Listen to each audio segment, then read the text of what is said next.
கர்த்தர் எது தந்தாலும் நன்மையாக தான் தரும். ஆமென். ஆபிரகாமுடைய வேலைக்காரன் உடனே கேட்பாங்க, ஒரு வேளை அது நடக்கலைன்னா. எங்க வீட்டில் அப்படி கேட்கறதுக்கு யாரும் இல்லை பாஸ்டர்.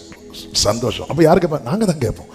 ஒரு வேளை ஆண்டவரே நடக்கலைன்னா, வரலன்னா, இது கிடைக்கலன்னா, இப்படி வரும்போதுதான் ஆபிரகாம் தன்னுடைய நம்பிக்கையை டிக்ளேர் பண்றார்.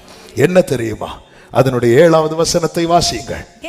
என்னை என் தகப்பனுடைய வீட்டிலும் என் இனத்தார் இருக்கிற தேசத்திலும் இருந்து அழைத்து வந்தவரும் உன் சந்ததிக்கு இந்த தேசத்தை தருவேன் என்று எனக்கு சொல்லி ஆணையிட்டவருமான வானத்துக்கும், நானே வாசிக்கிறேன், வானத்துக்கு தேவனாகிய கர்த்தர் நீ அங்கே இருந்து என் குமாரனுக்கு ஒரு பெண்ணை கொண்டு வரும்படிக்கு தம்முடைய தூதனை உனக்கு முன்பாக அனுப்புவார்.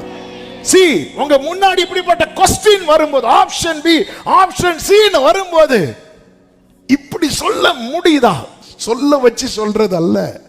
சொல்ல முடியலன்னா நாம இன்னும் எதை அறியல தெரியுமா? அந்த கம்பீர சத்தத்தை அறியவில்லை. நம்மெல்லாம் கேட்டு டிசைட் பண்ணுகிறோம், அதனாலதான் தடுமாறுகிறோம். அறிந்து டிசைட் பண்ணா தடுமாற்றம் இருக்காது.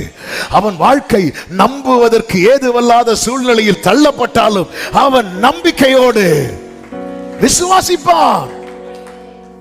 நம்மள கேட்கிறோம், வசனம் கேட்டோன்னு கர்த்தர் இப்படி ப்ராமிஸ் பண்ணி இருக்கிறார். கேட்டு இல்ல, இதை அறிந்து, இது யார், என்னோடு பேசினவர் யார், ஆண்டவர் யாருன்னு பாருங்க. ஏசாயா 51வது அதிகாரத்தில் ஒரு வார்த்தையை சொல்வார் பாருங்க.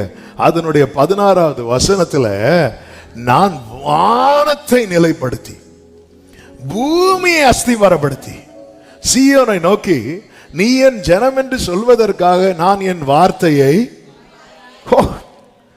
அவருடைய வார்த்தையை என்னில் வைக்கிறதுக்கு அவர் எங்கெல்லாம் கை வைக்கிறார்? வானத்துல, வானத்தை நிலைப்படுத்தி பூமி அஸ்திவாரப்படுத்தி. என்ன ஆண்டவருங்க! அவருடைய வார்த்தை யாரில் இருக்கிறதோ அவர்களுக்கான கிரியை வானத்திலும் நடக்கும், பூமியிலும் நடக்கும். நம்புறவங்க மட்டும். அவ்வளவு பெரிய தேவன்.